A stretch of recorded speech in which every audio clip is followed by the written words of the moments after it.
Hey everyone, it's Carrie again, and Violet, my kitty. Kind of happy she decided she wants to sit on my lap because I could use a little emotional support to get through this video today. So we're gonna hit up my rape. Um, I'm hoping I don't get emotional. It's been a really long time. I was 19 when it happened, so hopefully I can um, handle the details. I'm not going to give all the gory details. I'm going to try not to be so graphic. But, there's things that have to be included. I was 19. I really hadn't had that many boyfriends or been on that many dates up until that point. My sister was 15, and she was very, very popular. So I dated boys all the time. And even though, I couldn't go out and date much till I was, 17, my mom would have me take her all over the place. It's kind of crazy, but I didn't mind, whatever. Well, this one night she wanted to go to her friend's house. Her friend, her and her friend's boyfriend were going to be there, and so both of their boyfriends, let's put it that way. So we went over there, and I thought we were going to watch a movie and stuff. Well, they sat down with their boyfriends and turned the movie on and just immediately started making out. I was kind of sitting in the background because there wasn't room on the sofa, and I'm like, this is uncomfortable. Well, there happened to be another guy there standing across the room, and he came over and he sat by me. And so we started some minor chit chat. And then, as the time kept going, it was harder and harder for us to talk because, of course, right in front of us are these two couples making out, ready to have sex. It was like, I don't want to be here. And I could tell he felt the same way. So he looks at me and he goes, "Do you want to just go for a ride? We'll get out of here." I'm like, "Yeah, let's go." So it seemed like the good thing, the good option at that time. And so we left and we got in his truck and we're talking. I probably did most of the talking. I talk in all these videos, I'm a talker by now. Violet, did your butt down? Forgive me, my cat is losing her marbles right now. Okay, alright, I think she might be settled. Oh, forgive me, I'm so sorry. But anyway, um, so we're on this ride, and everything seems fine, except that all of a sudden he goes off of the main road into some country roads. Then he goes off the country roads I was pretty sure we were in a farmer's field at that point. Then he went off of the farmer's field. The next thing I know, we're in a woods. And I didn't know any of these back country roads or anything. Clearly, this boy knew them very well. And we're there, and he stops his truck, and I really wasn't paying as much attention as I should have to how we got there. I just trusted this boy, and I don't even know how old he was, to be honest with you. Old enough to drive, I guess. But we're sitting there, and all of a sudden he turns the truck off, and at this point, I'm a little nervous because I don't know what we're doing out there, why we're not still driving. And all of a sudden he just looks at me and he goes, "Well, you have two choices." He goes, "You can get out and I leave you here, or you can lay down and just be quiet." I'll never forget it. On one hand, I had an option. On the second hand, he could run me over with his truck. I just sat there bewildered and laid down. I just followed instruction. Not knowing really what was going to happen. Now, my previous boyfriend we had gotten intimate enough where he stuck it in, but not all the way. So my hymen had not been broken yet. I knew a little bit of the pain of it going in, being a virgin, but like I said, it was just a little bit. Of course, this guy, it was full-on sex. It lasted 2 songs on the radio. I remember just turning my head and looking at the dashboard. I could tell you every inch of that dashboard. One of the songs that was playing was Red Red Wine, and honestly, both songs I remember, and every time I would hear them, I would cringe. It took me right back to that moment because I focused on the music. So when people, when I say music has gotten me through the toughest times, if it wasn't for the songs and the radio playing, I would have lost my mind. I focused on the music, focused on the dashboard, and then I could get through the pain and the humiliation and the disgust of what was happening. And when he was done, we just sat up and he turned on the truck and we went back to the house. And there was no conversation. There was not a word. We got there, I immediately jumped out of his truck. He immediately drove away. I went into the house. I tapped my sister. I said, "Come on, we're going." She's like, "Okay." And we left. We went home. We got home, and it was a little bit later. It was probably like around 11, 12 o'clock at night. And my sister never said a word to me, asked me what happened, where I was, nothing. I didn't say a word to her. And she went to bed. I tried to go to bed. I couldn't sleep. It's that feeling, when you see it in every movie, and you gotta get the disgust off of you. Like, I could feel it in my panties, and I just had to take a shower. I was disgusted. I was mortified. I was in pain because it was my first time. I was bleeding. I knew I couldn't go to my parents because they'd blame it on me. I knew my parents well enough to know that. I didn't do anything. I even was afraid my parents would get up because it was very odd to take a shower at that time of the night. And I'm in the shower thinking, how am I going to explain this? How am I going to explain this? And I sat in the shower. I was finished cleaning myself. And I just cried with the shower running on me, sitting on the base of the tub. It was the longest shower ever. I didn't want to get out of it. There was nothing I could do to feel clean. But I eventually had to. I don't think I slept that night. The next day I got up and I just tried to make it as normal as possible. Like it never happened.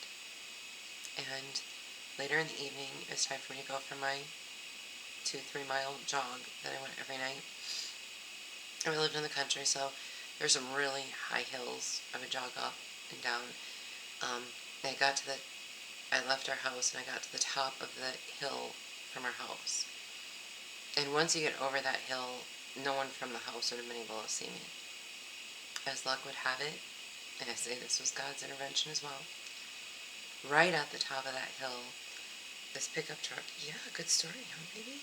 My cat's just looking at me so intently, but she feels my emotions right now.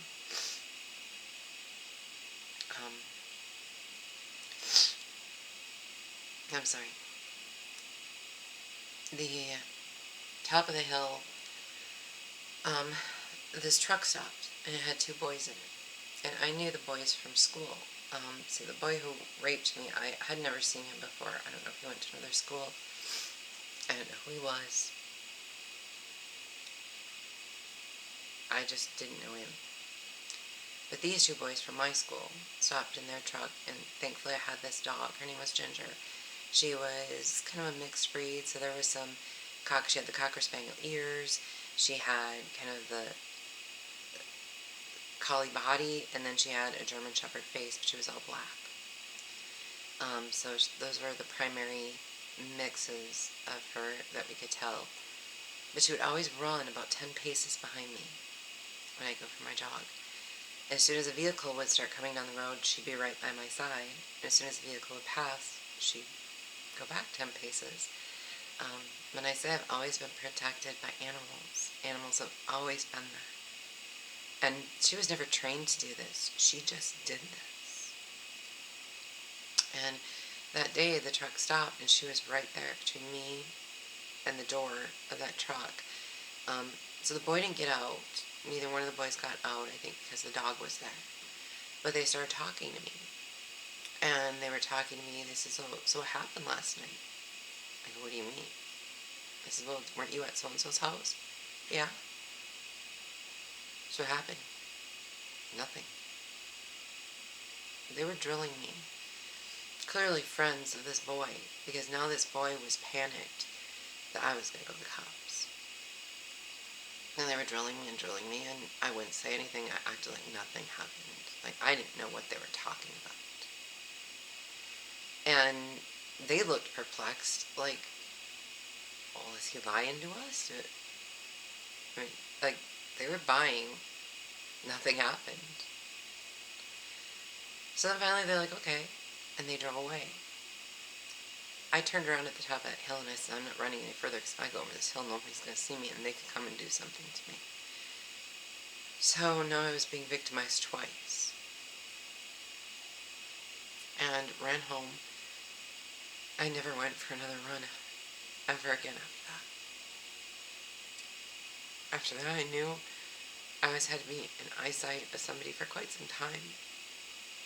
So when my second husband tried to kill me, it's like that rape prepared me for that event. Oddly enough. And I got home, and my father, who was a truck driver, happened to be home, and he was out in his machine shed, and all of his doors were open because he was working on a semi, but he obviously saw this truck stop and talk to me. And when they drove off, they had to drive past the house, and my father could see there were two boys in the truck. And I get in the driveway, and he goes, so who was that? I said, oh, some boys from school. And he's like, well, what did they want? He just drilled me. And he says, I don't know, just to talk, told me what was going on over the weekend. I don't know. I don't know why. And then my father proceeded to tell me, you shouldn't be talking to boys like that, and you're nothing but a slut. The day after I'm raped. There's my father telling me for talking to two boys in a truck, I'm a slut. I don't blame him. He didn't know. Certainly wasn't going to tell him. I don't know if you've seen the video yet. No, I know you haven't. I think it's coming out next week. Of being protected. Prior to this moment, I knew I had to protect myself, that my parents weren't going to protect me. This was no shock. But it hurt. It hurt worse than the rape. Because I genuinely at that point was a slut now. And your father, the man that you just wanted to earn respect from your whole life, you never were going to get, tells you that the day after you're raped. It tore a piece of my heart out that'll never be replaced. But I never stopped loving him. Because it wasn't his fault.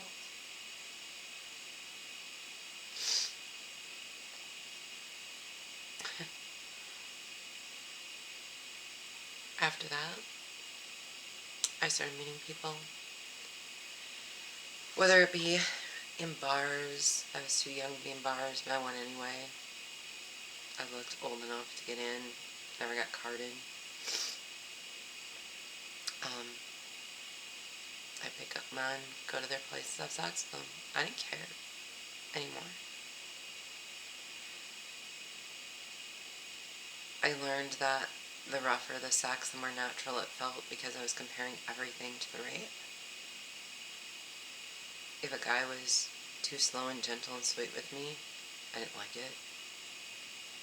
because then that felt like real love, and I didn't want to feel real love because then that would cause hurt.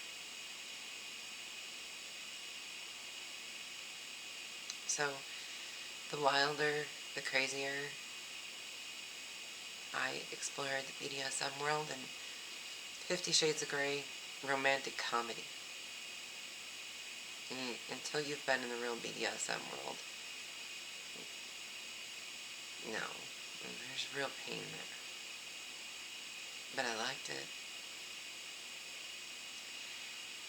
I was a swinger for a while and learned to, the best part about being in the swingers club was you could have open door sex. So I remember a time where a couple, we went to their room and swapped and left the door open with lights on, and anyone could walk in and watch. And they watched. One guy even asked if he could join, so it was me and two guys right in front of everybody, and I didn't care. You have to realize sex was an action. It meant nothing to me after the rape. Nothing. I found no love in sex at all. Till last year, there was one guy, you'll find out which guy he was in my online dating videos. He realized, and we had some in-depth conversations, and he had realized that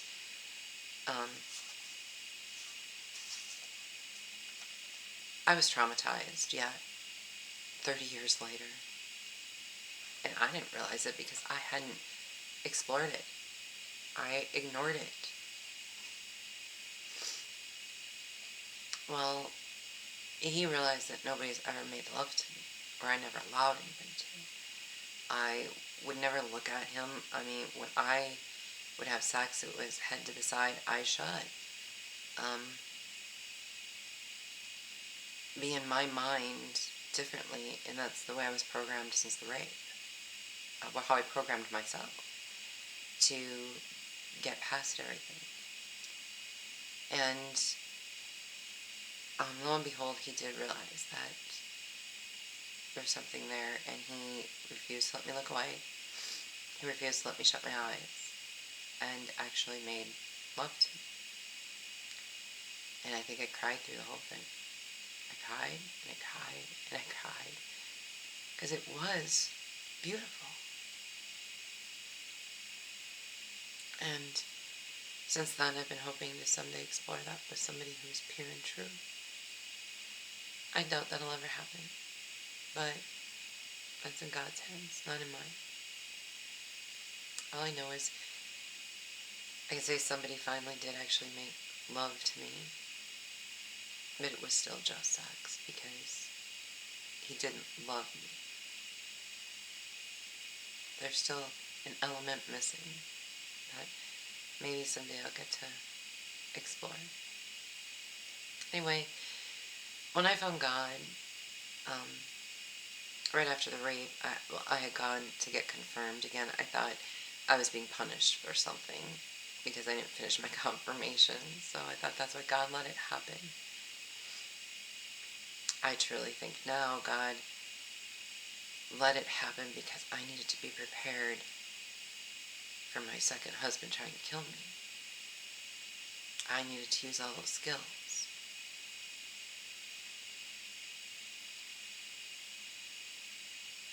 And everything happens for a reason. Don't know where my rapist is to this day. There was one day I sat down and I thought I'd like to just sit down and have coffee with him. I know that sounds crazy. But since I found God, I found strength. And it doesn't hurt as bad. It never should have happened. I'm not justifying his actions at all.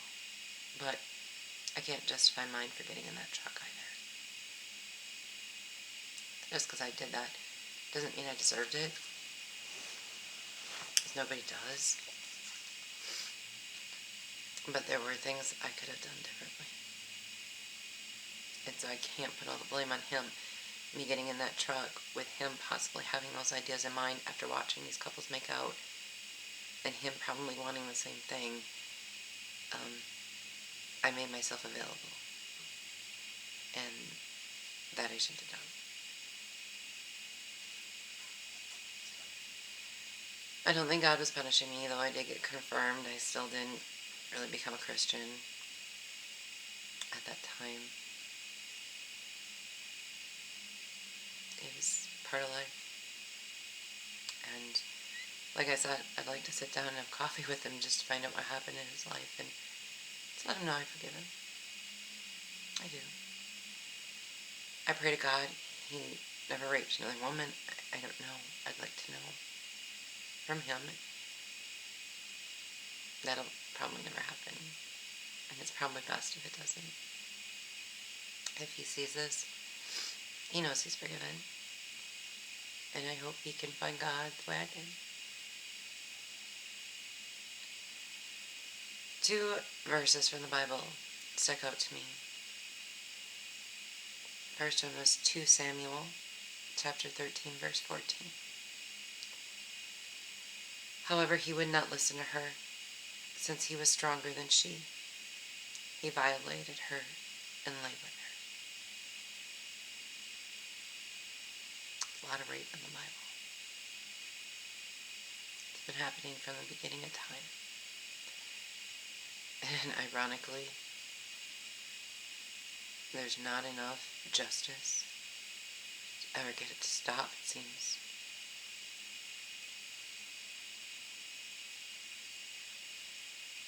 Because maybe women don't matter.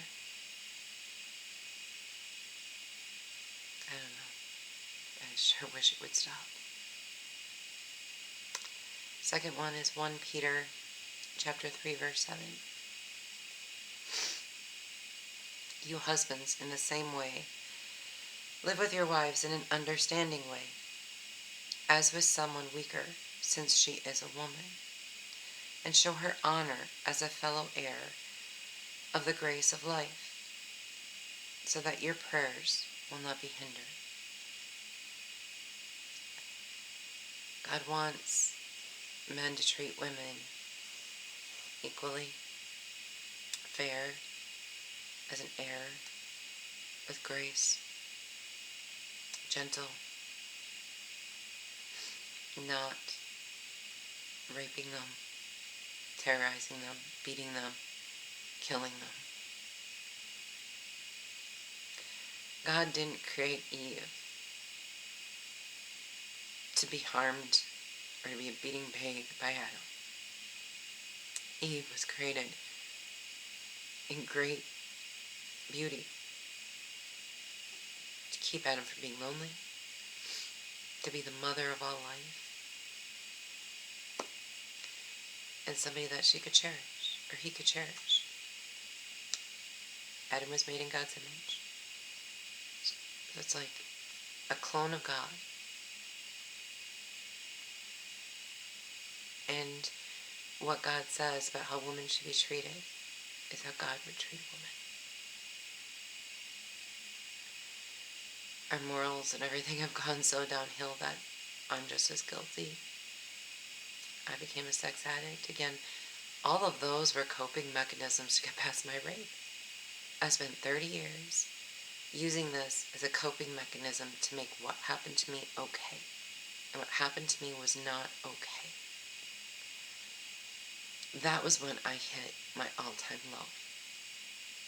It was the day I realized it wasn't okay. And I've been justifying it my whole life by doing other bad things. I let that seed be planted in me, and by not facing it and not dealing with it, I promoted other bad things.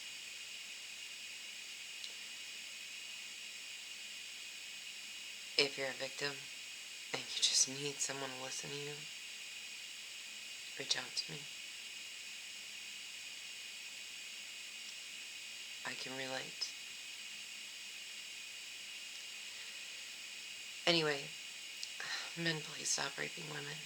And women, please stop accusing men of rape that haven't really raped you. And I know it happens. And that's what makes our justice system really confused about how to handle this stuff. It makes 19-year-old girls like I was terrified to say anything. And gentlemen, if you have a friend that tells you they raped somebody, don't defend them by going after the girl and making her a victim twice. Stand up to your friend and say, what the heck did you do? You deserve to go to jail, you jerk.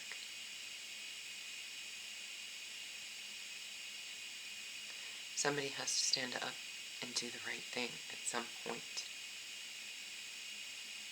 Because hurt people hurt people.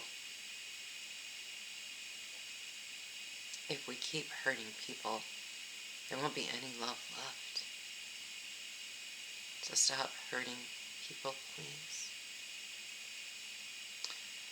Again, own the truth before the truth owns you. Love you.